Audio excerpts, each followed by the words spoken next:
Magandang oras mga ka-art lover, mga kababayan, at marami ang tumaas ang kilay at kumunot ang noo at nagagalit dahil dito sa ginawang prayer ni Kibuloy para sa kanyang mga membro.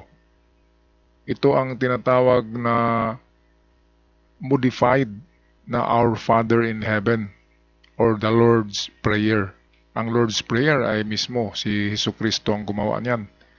At ang kababuyan na ginawa dito ni Kibuloy, kaya tinatawag ito ng ibang pastor na Satanic Prayer of Kibuloy, dahil talagang binago niya line for line, stanza for stanza ang prayer na ito, at palaging isiningit niya ang kanyang pangalan sa prayer na ito, na ibig sabihin siya talaga yung anak ng Diyos or appointed son, na ngayon ay very disappointed. Okay, so atin panoorin ang prayer na ito at atin ito tingnan, pag-analyze word for word, sentence for sentence, at bigyan natin ng reaksyon. So ito yan, prayer of fulfillment, sons and daughter. Holy be your name through. Ito, balikan natin ha, tapos isa-isahin natin to pag bigay ng ating Our analysis. Father who is in heaven on earth. Ayan, dito pa oh. Sa umpisa pa lang, Our Father who is in heaven on earth. Ibig sabihin, ang langit ay nasa lupa na. At ang langit na yan ay yung ginawa niya na sa Tamayong Prayer Mountain. Yun daw ang New Jerusalem. Nako, grabe. Our Father who is in heaven on earth. Binago ka agad eh. Entrada pa lang ng prayer. Kaya dito nagagalit ang Diyos. Kaya ang pamagat natin, bakit nagagalit ang Diyos kay Kibuloy? At pinarusahan siya. Dahil ito, mismo si Jesus Christ ang gumawa ng prayer na ito eh. Tapos biglang talagang binaboy. Sobra. I-blasphemous yan eh. Kasalanan yan kapag baguhin mo ang Biblia, ang word for word. Lalo na itong the Lord's Prayer na gawa mismo ni Jesus Christ. Holy be your name through your Son. Ay ano, pangalawang sentence, nandyan na naman si Kibuloy. Holy be your name through your Son. Ang Son diyan na sinasabi ay hindi yung Son na Jesus Christ, kundi holy be your name through your Son, Kibuloy. Kaya pinakita dito yung kanyang mukha kaagad. Your kingdom has now come. Your will is now being done on earth as it is being done in your new heaven. Ito mali na naman. Tama yung kanina, pero ito, as it being done in your new heaven. Wala pa namang new heaven, di ba? Ang heaven ay yung nasa nakasulat sa Biblia. Ang new heaven ay hindi pa nagawa kasi wala pang rapture. Kung may paghuhukom na, may rapture na magagawa, end of the world, may paghuhusga na, diyan nagagawa ang Diyos ng bagong langit, bagong planeta, na doon tayo ilalagay ang mga mapipili niya na mga mabubuting tao. At siyempre itong si Kibuloy, hindi ito mapipili. Ihulog ito sa lugar na doon inihulog si Satanas sa pinaka-darkest pit.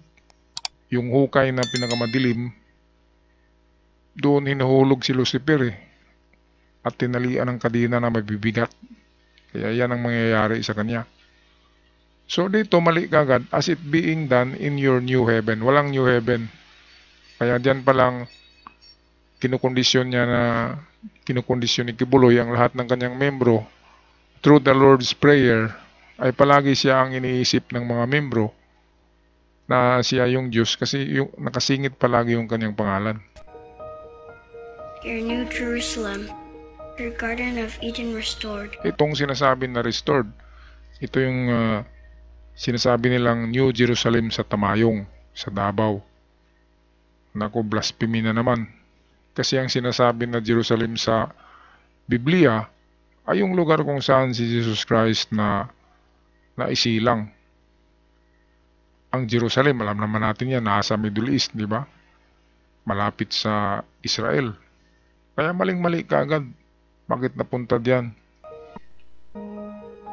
given us our daily manna of revelation through your Son. Ito naman, tong mana, ito yung pagkain, yung bread. Yung naglalakbay yung mga Israelites papunta sa Mount Sinai sa Exodus sa panahon ni Moses. Ang binigay ni Moses sa kanila ay maliliit na tinapay lang, tinatawag na mana. Pero dito, our daily manna of revelation through your Son, kibuloy na naman. Hindi daw makakain, walang grasya, walang mana. Kapag hindi dumaan kay kibuloy through your Son, nako, blasphemy. You have delivered us from evil. For Satan, Lucifer, the devil is totally vanquished. Ito, bawat sentence ay talaga binago. Ito, vanquish na naman daw ang devil, si Lucifer. Paano mabangquish yan? I-complementary yan ng Diyos na power. Parang day and night yan. Pag mawawala ang gabi, walang silbi ang araw. Complementary forces kasi yan. Kung nandyan ang devil, nandyan ang God. At kapag nawala ang devil, hindi malalaman ng tao kung ano ang mali. Kaya yung mga devil na yan, Diyos din ang gumawa niyan, ang Diyos Ama. Para yung mga devil na yan ang magbigay sa atin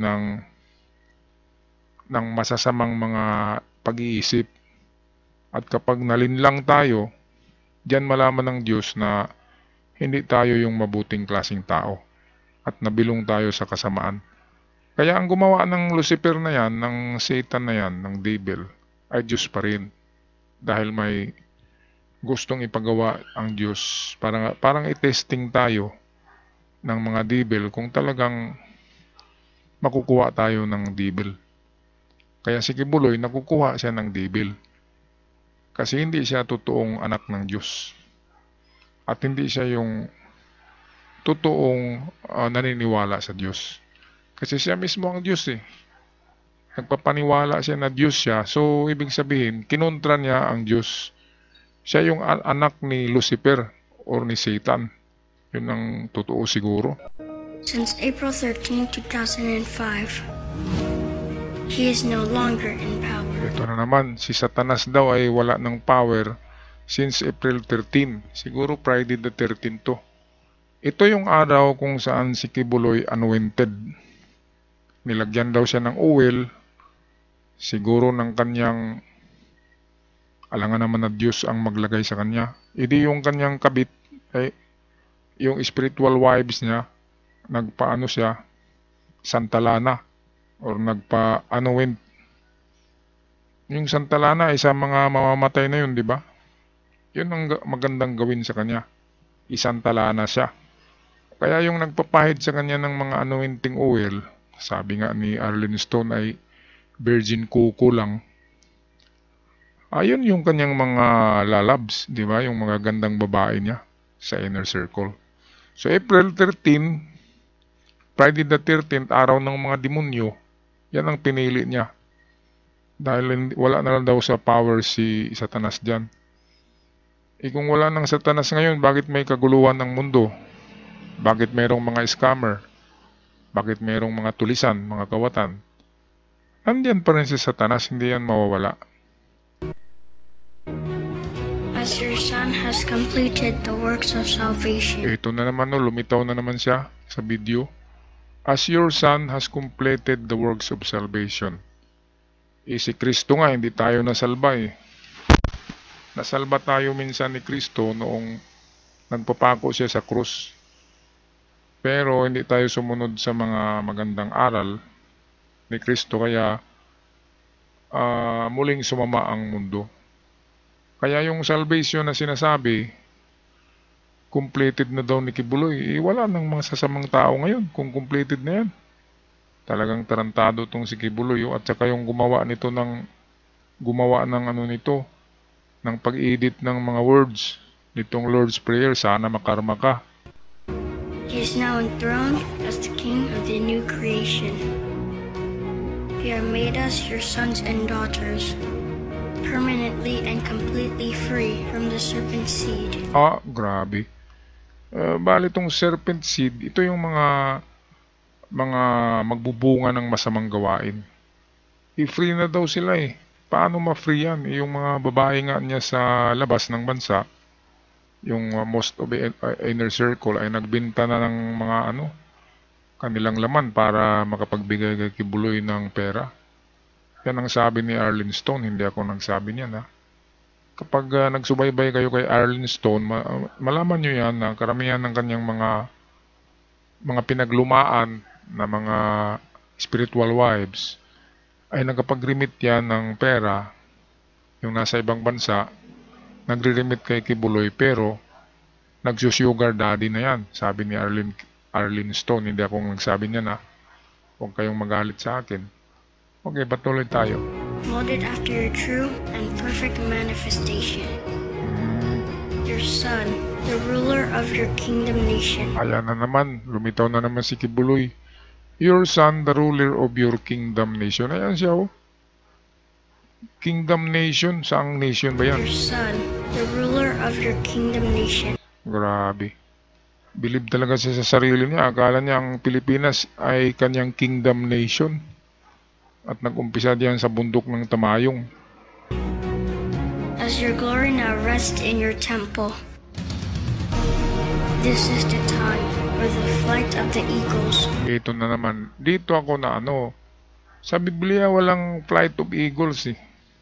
Ang mga eagle na mga ibon na klase, yan ay mga monster na ibon kasi kinakain nila ang kapwa ibon nila na maliliit. At mga hunters yan. Mga hunters. Kaya ang eagle ay hindi yan nag-symbolize ng mabuting tao. Ang eagle ay demonyo yan. Kasi kanibal yan, kumakain yan ng pareho. Parehong eagle, parehong ibon. Ang ibon na tinutukoy sa Biblia na mabait ay itong mga dove, di ba? Ang Holy Spirit, ang symbol niya ay dove or pigeon. Yan, mababait na mga ibon yan.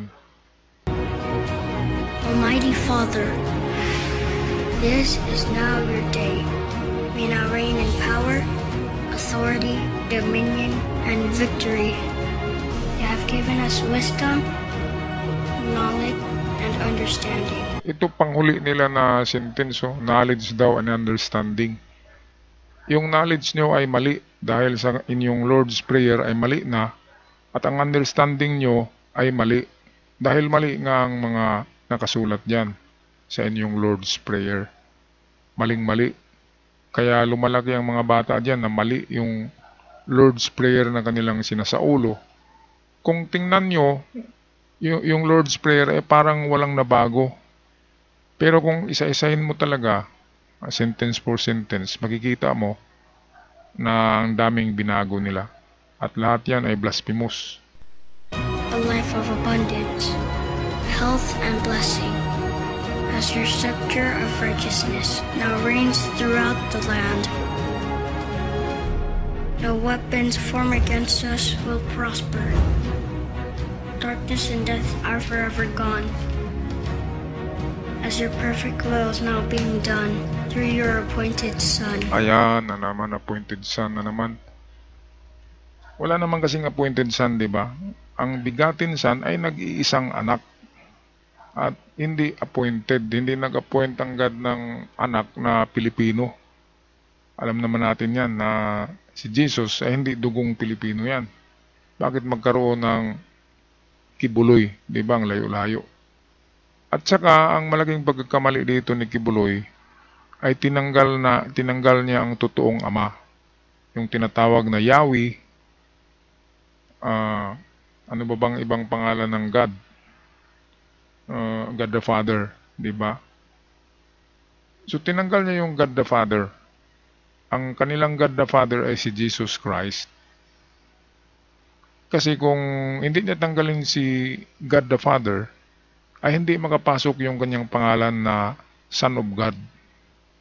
Ngayong ginawa niya, si Jesus yung nagiging Ama, yung nagiging God the Father. Kaya mali na naman. At magagalit talaga diyan ang God the Father. Kasi meron ngang talagang God the Father. Before Jesus Christ, ay nauuna talaga yung God the Father. And then nandyan si Jesus, and then nandyan ang Holy Spirit. Sa Holy Spirit, hindi nga ito naniniwala eh. Kaya sobrang sama. Sobrang blasphemous. Kaya tinawag ito nila yung Blessed Reader, tsaka iba pang si Brother Eli Soriano, tinatawag to na satanic verse eh.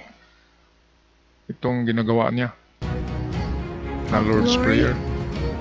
honor, praise, and thanksgiving through your Son be unto you, Ayun. Father Almighty, Nakita nyo yun? our Lord Jesus Christ, Nakita nyo yun, no? Through your Son, Kibuloy, ayan, no? Balikan natin.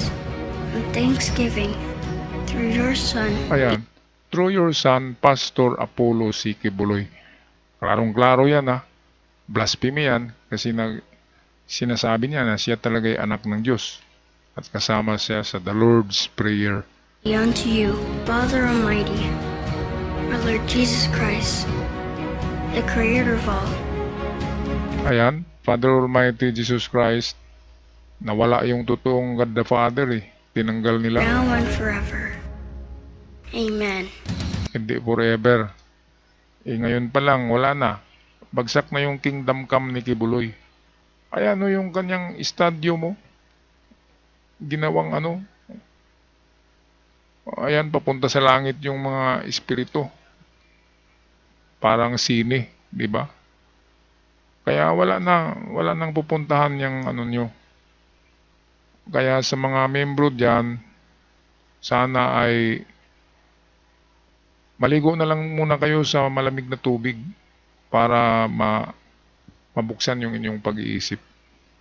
At punta kayo sa ibang lugar, simba kayo doon sa ibang Christian church para mabuksan ang inyong isip at makalimutan nyo yung nagbudol-budol sa inyo.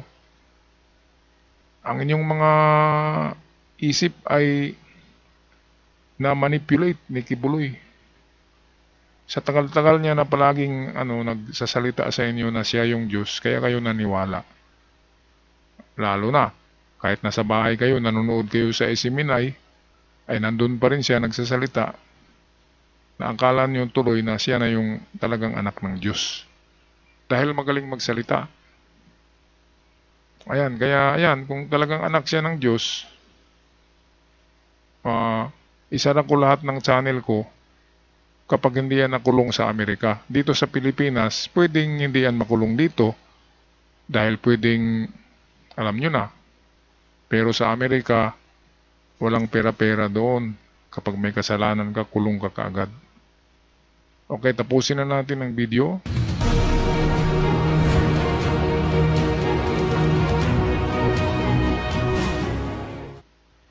Dito, basahin natin to.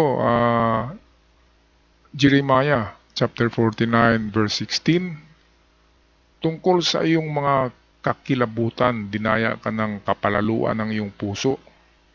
O ikaw na tumatahan sa mga bitak ng bato na humahawak sa kaitas-taasan ng burol. Bagaman iyong pataasin ng iyong pugad na kasing taas ng agila, aking ibaba. Kamula ron, sabi ng Panginoon. Tamang-tama talaga na description ito. Ayan, nakalagay dyan. Ikaw na tumatahan sa mga bitak ng bato.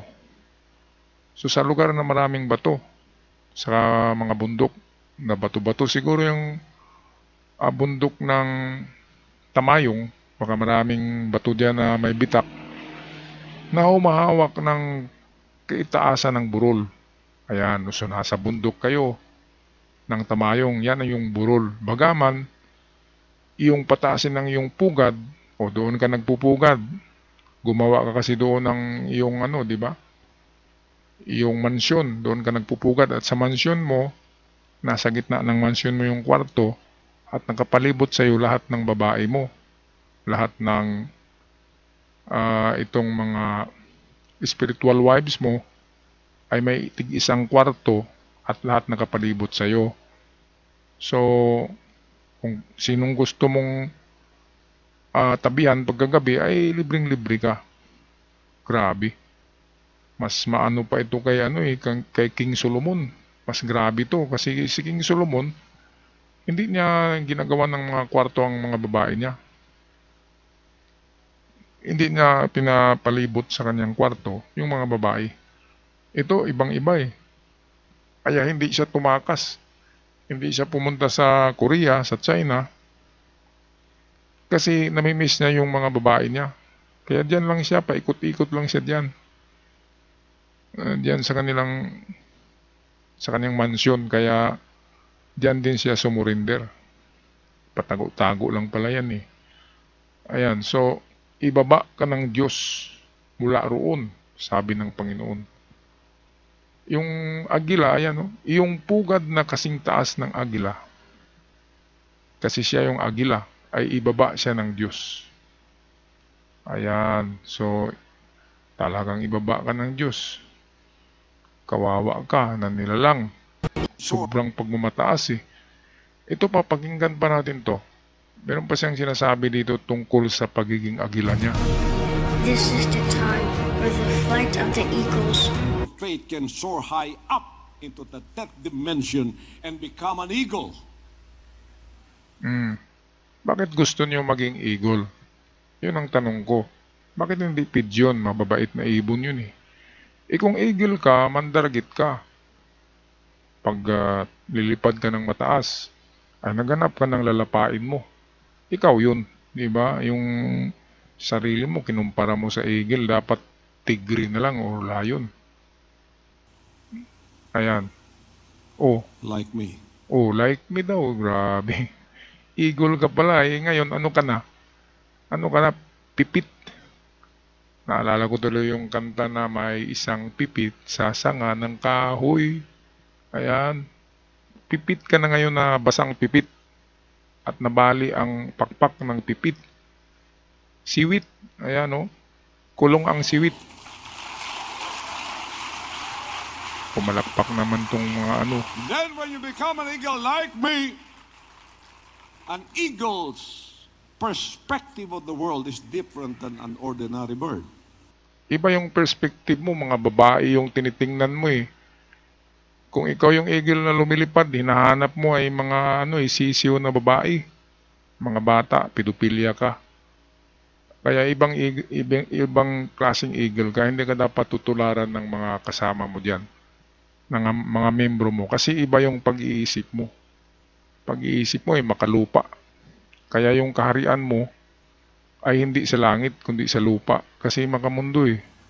Ordinary birds just go hop from one branch to another.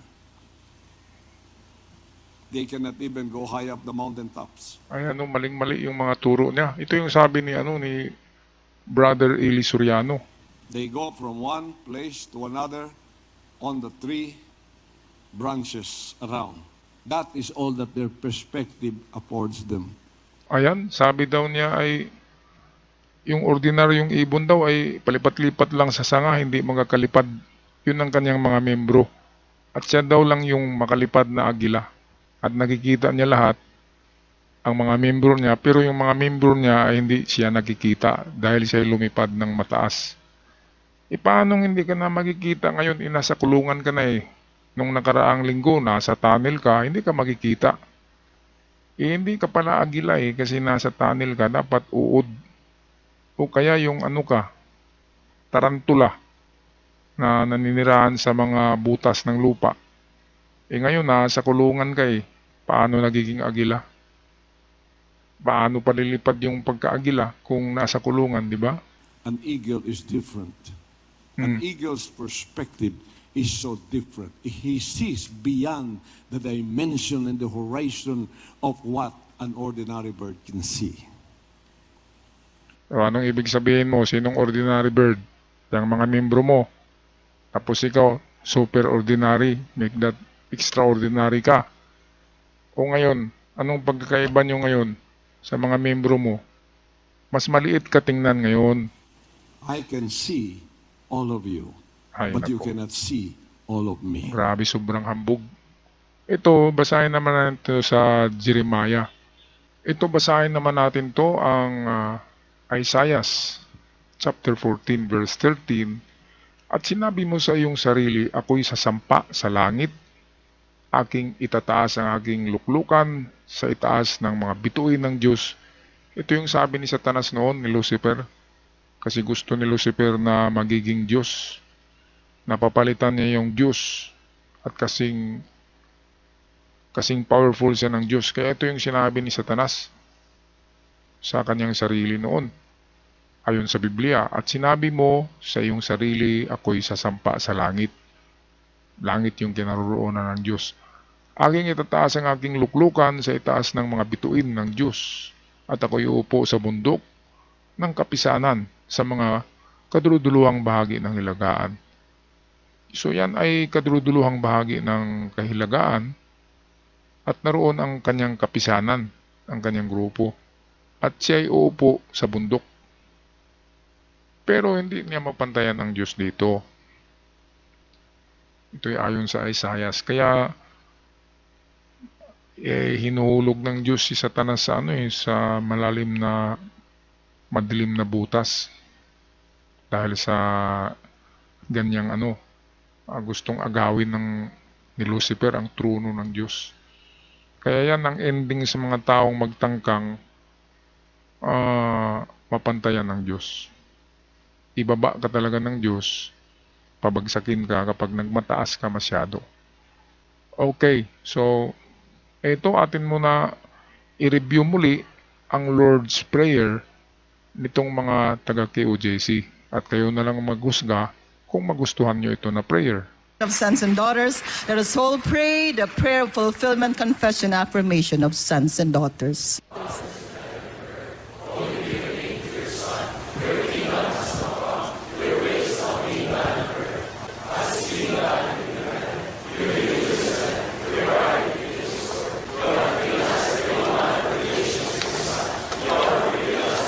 Mana of revelation.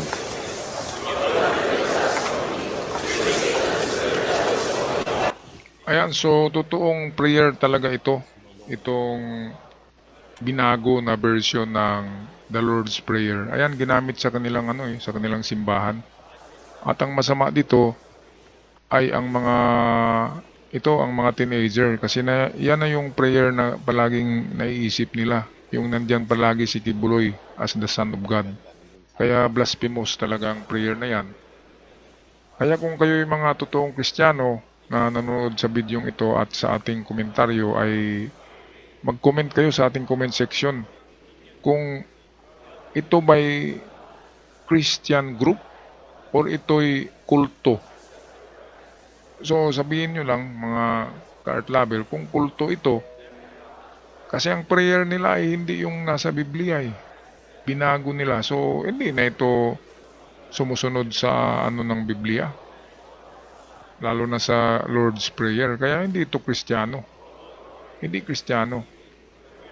Kasi sa Christian, Son of God ay si Jesus. Kaya Christian. Hindi ito Kibuloy. Kaya hindi Christian. So hindi Christian. Baka pwedeng the Kibuluyan group, di ba? Okay, so hindi na ako magtatagal mga ka-art lover. Ako'y magpaalam na. Maraming salamat. God bless us all and God bless the Philippines. Paalam.